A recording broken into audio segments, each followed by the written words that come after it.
Ever find yourself procrastinating? It might be because you don't know the 4 personality procrastination test.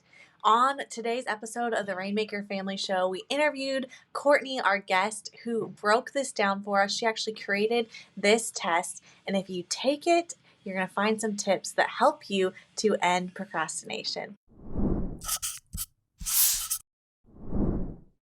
Today on the Rainmaker Family Show, I am so excited to chat with Courtney Wolf, who is a business coach for moms. She's absolutely incredible. I love women empowering other women, and Courtney does just this. She is the founder of the Mama Made CEO podcast as well. So welcome, Courtney. I'm so excited to chat with you this afternoon. Hello. Thank you. I'm so excited to be here. Awesome. Courtney, now how I was initially connected with you was something you were talking about around time management and procrastination specifically, because I feel like this is something in our coaching program we go after a lot. We give this thing we call move the needle. Like we're just like, move the needle, move the needle. Like and not in like a hustle way, but just like even if you're just tiny little bit move the needle every single day, those tiny moves in the right direction end up being a really big thing. And that's how we found a lot of our moms in our community are able to grow really big businesses while still being fully mom, while still totally raising their kids in the way they want to raise them. But I know you have some secret sauce on the procrastination topic. So I just want to start by diving into that and see where we go from there. You did mention something about procrastination Yes. personalities. I was like, ooh, this is intriguing. Like, what is this? I want to know whenever someone's like, I have a personality test, I'm like, I want to know what procrastination Yes. personality I have. So let's start with that. Tell us about these personalities. Yeah. Okay. So there are 4 procrastination personalities. That's like a tongue twister, is it not? So we will Yes, it is. dive into those. So the first one is the goal getter. And so this is the person who is outcome and goal focused. And you primarily, like, you are always chasing the next thing. You hit one thing, and before you even stop to celebrate and give yourself a high five, you're already on to the next goal that you want to chase. So that is the first one. The second one is, I call it the planning princess or prince, either works. And that is the person who gets caught in the details. They like to stay in the back end of their business, they stay in research mode constantly, right? That's how they procrastinate because they are always just and they are always Yes. just planning and planning and planning, and they don't actually take steps forward to do what needs to be done. The next one is the social starlight. And so this is the person who procrastinates by being a social little butterfly, by hopping on Instagram 24/7, by doing one task and then needing to go out and talk to somebody and have a conversation and do something that is social. And so while that's great and wonderful, sometimes again, it can cause us to actually procrastinate because we're so busy being social that we don't actually put our head down and get stuff done in a timely manner. The last person is the pressure performer. So this one is me. I can verify this through my college experience of having a paper due the next day, and then something about the pressure causes me to perform. So what did I do? I would intentionally induce that pressure by waiting until the last minute to do anything. So this person is typically juggling more than one thing at any given time. They're also very impulsive. So if something comes up, it's, oh, let me go over here, and now I have to do this, and now I have to wait and do that, right? And they're juggling a lot because they are waiting until the very last minute, until a deadline has basically come and gone to produce what they would consider their best work. But by scientific means, by research means, typically it's not actually their best work. So those are the 4. I'd love to know, which ones do you think y'all may be? Ooh. Oh, Oh man. man. I think it's so hard because I know with tests like this, it's like you are a little bit of each thing. I think, though, the first ones that stood out to me is the first one talking about like like not being willing or not wanting, I guess, to celebrate almost, Yeah. or What was just that? like the That's called a outcome. goal getter. Yes. Yes, the person who is like, yep, you basically procrastinate in the sense of you're just always on to the next and you're never taking time to fully sink in to where you're at. So definitely that first one I relate with. And then when you're talking about the social butterfly or the person who is always scrolling, I think that as moms, and I think just everybody right now, like there's a huge temptation to log onto social media, and even if you have really good habits, like you might go on. I know for me personally, like I'll go on, check a few messages, be really intentional. And then sometimes I just find myself like, oh my gosh, what time is it now? Like, how was I just scrolling away? And you might go on for a good reason, but then that creates procrastination, or I don't know. If I'm being totally honest, I've even sat down before and like, I'm putting off sending that email or whatever it is, and I'll just scroll. So that's not good either. What about you, Stephen? I would say, I mean, definitely the first one, the outcome. I'm very much a goal setter. And like always like, oh, what's the next thing? What's the next thing? But definitely the pressure. I think when you said that, Mhm. like I am very much that, like I was the last minute, like I'd either do my homework in class or do it like in class right before we had to, to give it back.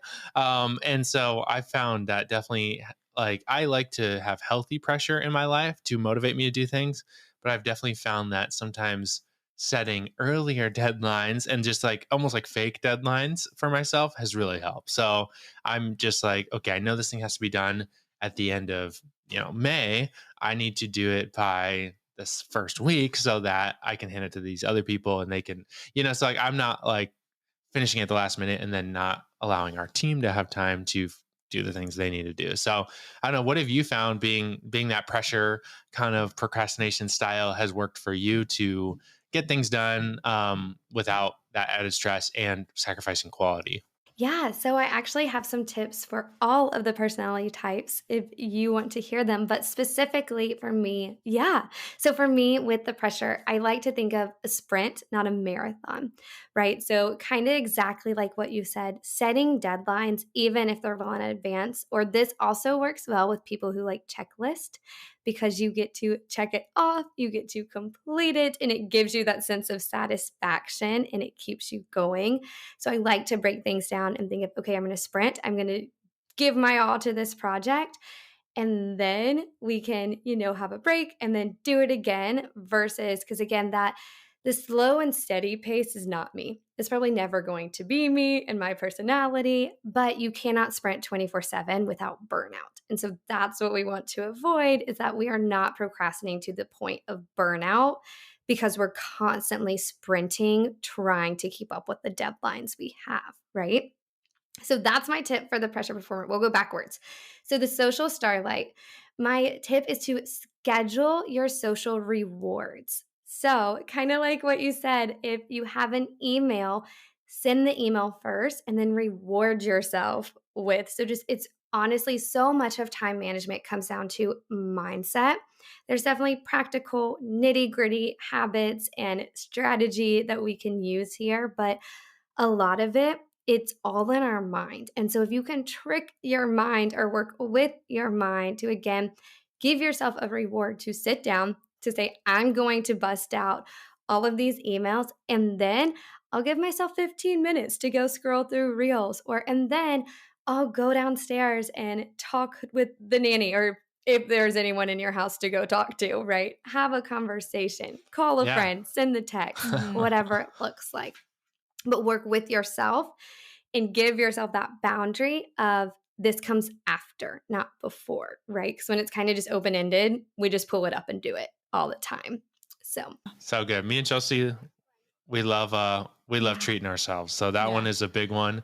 And we do this a lot. Like we're like, okay, we're gonna do this, yes. and then we're gonna go get coffee. And like, we can make coffee at home, but it's so fun to just get out sometimes. I think Chelsea's more Yeah. the social person. I just like Yeah. kind of getting out of the house. But yeah, that is such a motivator. I feel like for Mhm. us sometimes to be like, we know we're gonna do Yeah. this thing, and then we're gonna go as a family to the park or go get a tree or whatever that is. I've even done it where I will have like sometimes we used to be in the wedding business, so we would have like these big editing projects, like video editing. I would literally have like Yeah. a special snack Yep. on Mhm. my desk.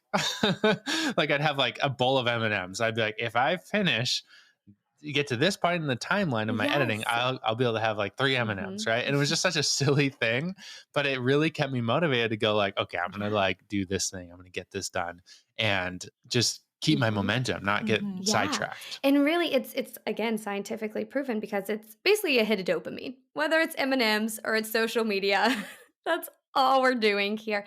But we are training our brain again that the dopamine hit comes after the hard work, right? We don't want it to just be a continuous stream of M&Ms or social media. We want to train ourselves to earn it, so to say, to work for it, to create those habits that will sustain us. So I love that. So, yeah, so diving into the next one. So, looking at the planning princess. For this one, what I would say is to time out your to do list and take action. And so, even with that, time out, how long are you going to plan and research? Because again, we all know the entrepreneurs who will stay, and that's kind of our safety net of being behind the scenes or just researching, learning, but we're not integrating, we're not implementing the information that we're taking in. And so, give yourself specific time to integrate, to put into action, and then go back to planning again, or give yourself a reward or keep going, but give yourself a time limit, put boundaries in place to make sure that you're just not staying in the planning place as a means of procrastinating and not stepping into the action you need to take. That's so good.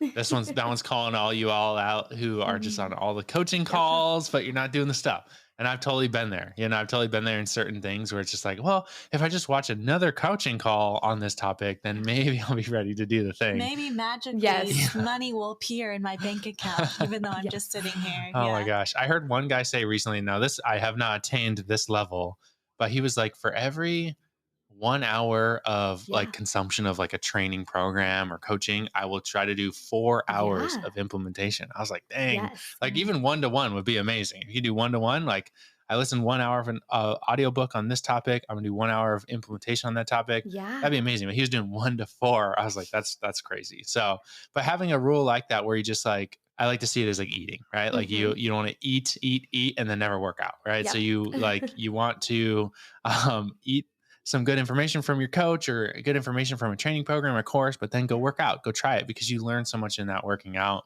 and that'll Yeah. actually get you out of procrastination. Yeah. And like I said, it's information does not equal transformation or integration, right? We want all of those pieces there to truly step into taking our business or our life, whatever it is, to the next level we're desiring. So I love that. Okay, so for the first one, the goal getter. So the best thing to do here is to compete with yourself because this person can tend to get stuck in shiny object or comparison imposter syndrome, where we're either always chasing the next thing or we're comparing to the other person. So we're just running, running, running. But then you hit a point where we're like, what am I doing? I don't even know anymore, right? I've just been throwing on these things against the wall, but you've kind of lost your root and your anchor. And so the best way for this is going to be to compete with yourself. So, to close off, put the blinders on to what everyone else is doing and the goals that they're chasing and the pace that they seem to be at, because we all know that social media can be a mirage of sorts, right? And to set healthy goals within yourself to compete with what is your best. And so, this can even look like, okay, how long am I resting? Because typically these people struggle to take a break, they struggle to rest, they struggle to pull back. And we know it's scientifically proven as well that that is the key piece to success, to actually getting where you want to go. There has to be rest involved in that. And so you can set a goal, compete with yourself of, okay, I rested for an hour. Yay, me. Next time, I'm going to do an hour and a half and just let myself be and sit and do, or with your goals, right? That, okay, I hit this amount of sales this month. The next month, I want to hit this. But you're competing with yourself and you're focusing in on your best and what you're able to do more so than competing and comparing with all of the other outside noise that we tend to go to when we compete and we create our measure of success. So good. Wow, I love that. So if you are listening right now, I want you to either re-listen or maybe you are taking really good notes right off the bat, but really self-assess, where are you? And Courtney, you shared some incredible tips. Like, I'm definitely gonna do that next time, which I know of a few emails that I will take me a little extra time. So I'm gonna go in and reward myself with a little 15 minutes or go down and get a coffee or something like that. So I love that, Courtney. I think as mamas and as CEO, powerful business women, and guys as well. I know we have some dads listening to this show. It's important to be able to self-assess, and procrastination is huge, whether you're running a business or not.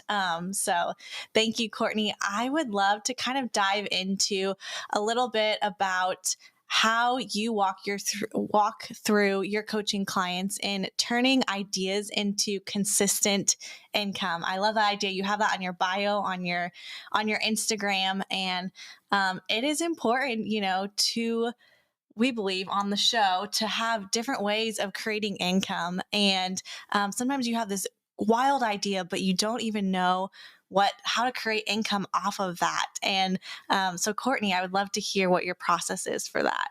Yeah. So my process is all about the foundations. I truly believe that whether you have an online business, really, I don't care what type of business you have to have a solid and steady foundations. And so I have identified 5 layers of your foundation that I believe truly make or break your business. And in such, they allow you to bring the pieces together to have those ideas and to really put them into income generating activities and offers for your business. And so the first foundation is your brand identity.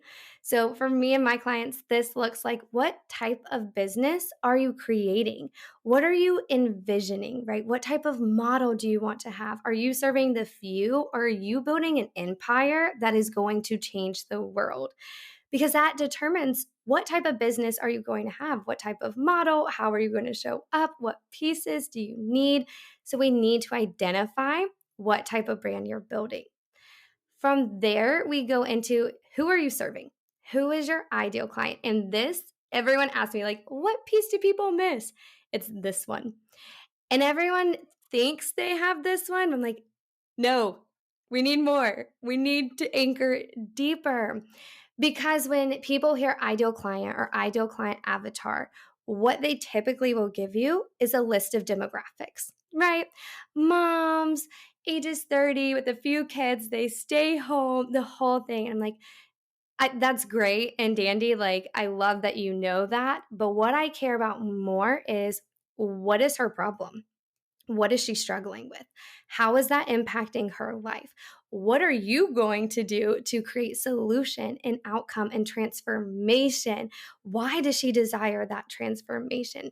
Those are the pieces we need more. We need more of the psychographics versus the demographics in ideal clients. So I always tell people, if you feel like you're stuck in your business somewhere, dive deeper into your ideal client, and you'll probably figure out where there's a disconnect between either your messaging or your marketing or your offers and who you're actually serving, because it needs to be so tightly intertwined.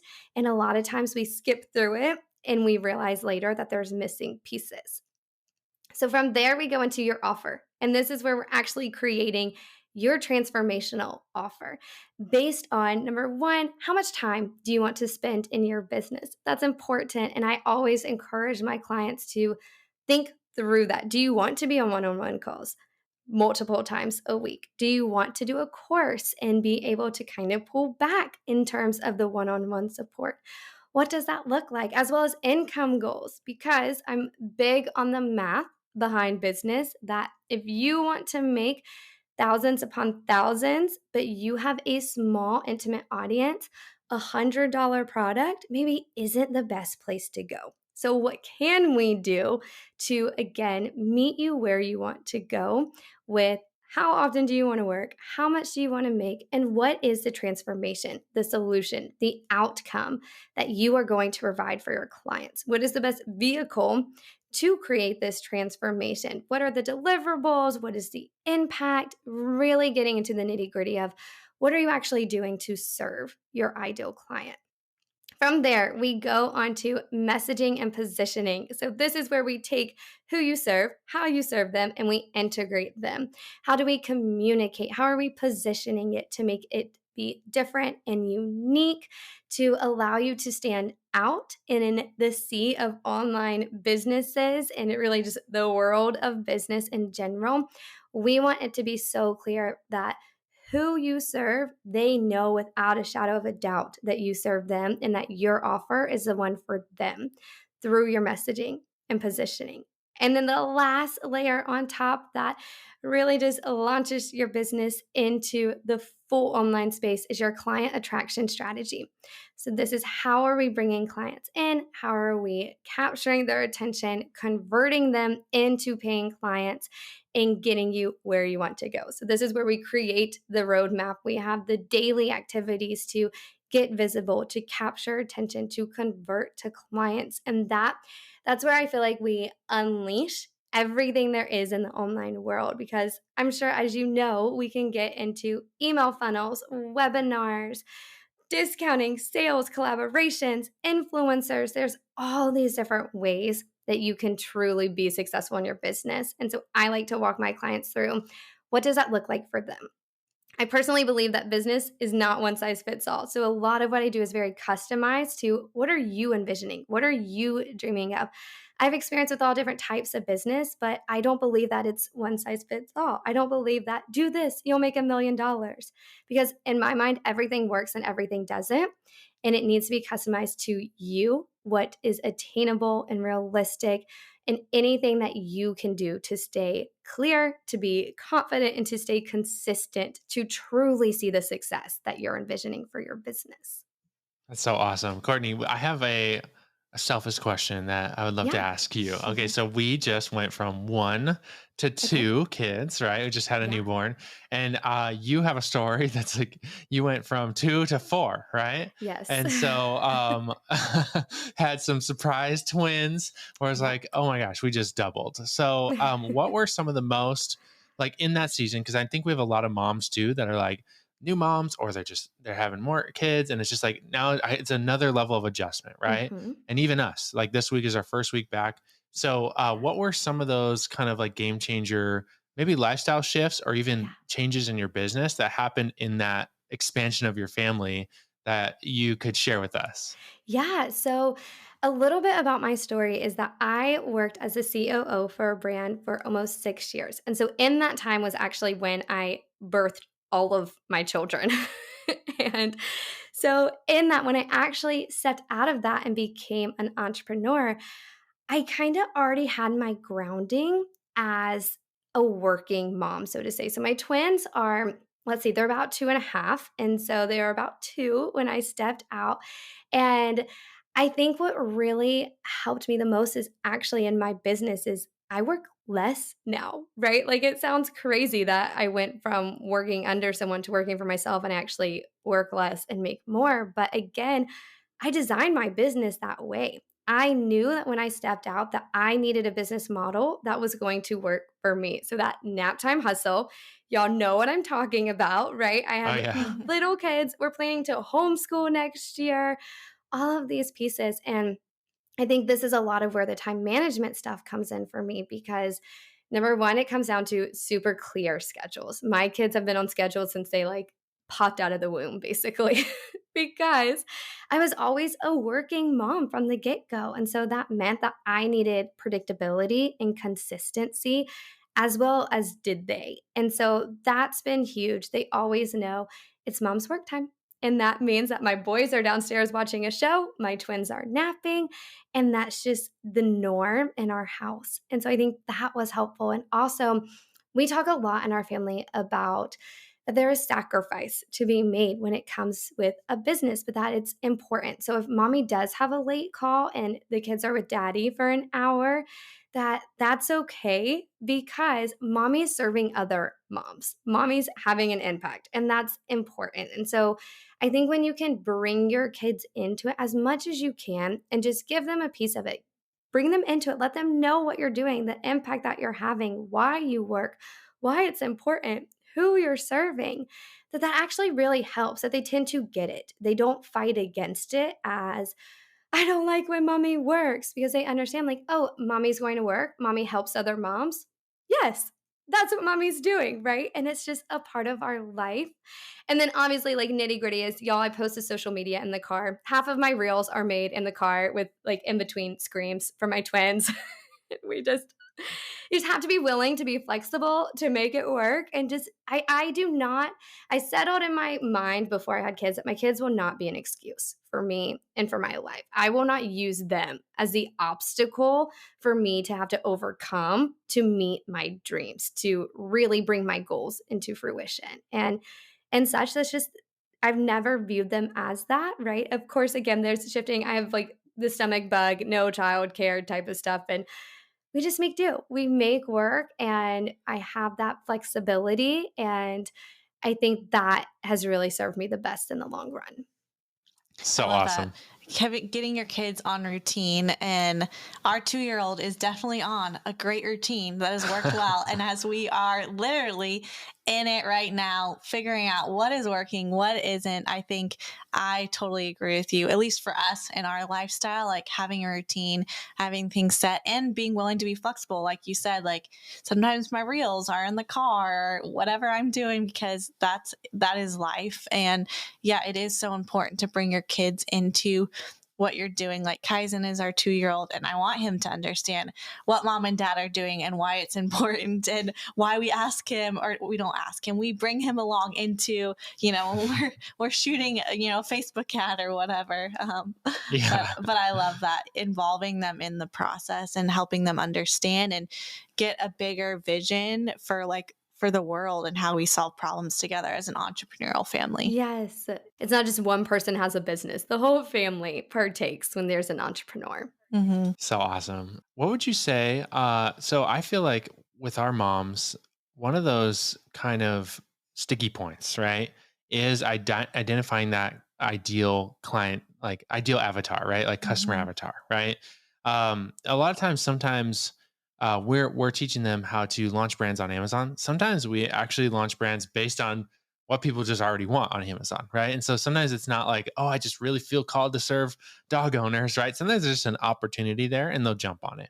But we do find the more they get to know the person they are serving with those products or services that they're coming out with, the more effective it is, the more it sells.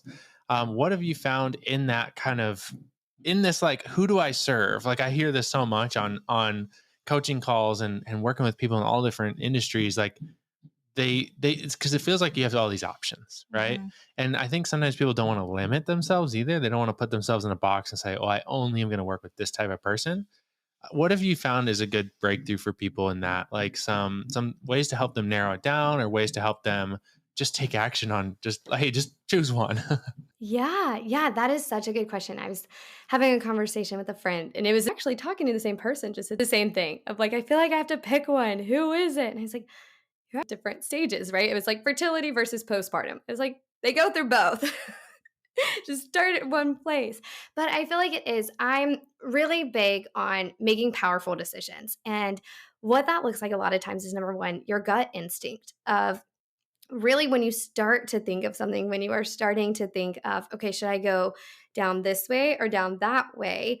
Which feels expansive? Which one kind of lights you up? Even if there's fear or there's, oh, am I going to exclude, or are people going to feel left out? But you still just have this drive that is burning through of, but I need to serve this person, right? When you get to a place of, it's like you connect and resonate so deeply that you can't not help them. You can't not just really show up and serve them with what they need, whether it is through products that they need that are going to make an impact in their life or make it easier or more enjoyable, whatever that looks like. And so I would say definitely, first of all, what is your gut instinct? And just what do you resonate with, right? When we can have a personal attraction, when we can get to the depths, and when we can know, when we can have the empathy for someone else's pain points. So a lot of my clients looking at like service providers and coaches, what we're looking at is typically they themselves have experienced a pain point. They have had a transformation and they want to help others. And so I would say again, what do you resonate with? And even when we think of like the influencer sphere, influencers are a thing because they talk about what resonates to them, whether it's shampoo of the day or it's, a coach or a program that changed their life, right? So figuring out what resonates to you that you can share, that you can talk about, that there is an excitement and an attachment to. Because usually, if there's not an attachment, it's going to be more fleeting. It's going to be harder to really persevere, to stay persistent and resilient. That we all know you have to have those qualities as an entrepreneur. And they're just things that are going to aid in that, like being passionate, being driven by your instinct and your gut, and just recognizing, okay, what feels like, oh, that feels constrictive. Like that kind of, I think when I think of being stuck in something, I get anxiety versus, okay, I don't know, but I'm excited. I want to walk into this. I want to figure it out a little bit, see what it's like, and just sit with that within yourself. And you'll usually notice, even like physically, a tightness versus like an expansion of your chest is a good way. And then again, what do you resonate with? What actually hits home for you in your life specifically? That's some good things to really think about. I think we get stuck in messaging and who do I want to serve? And you really walked through such a simple process. And sometimes it does take longer than we'd like it to, because you do have to sit in things and, go after. But I love how you framed that up. So thank you so much, Courtney.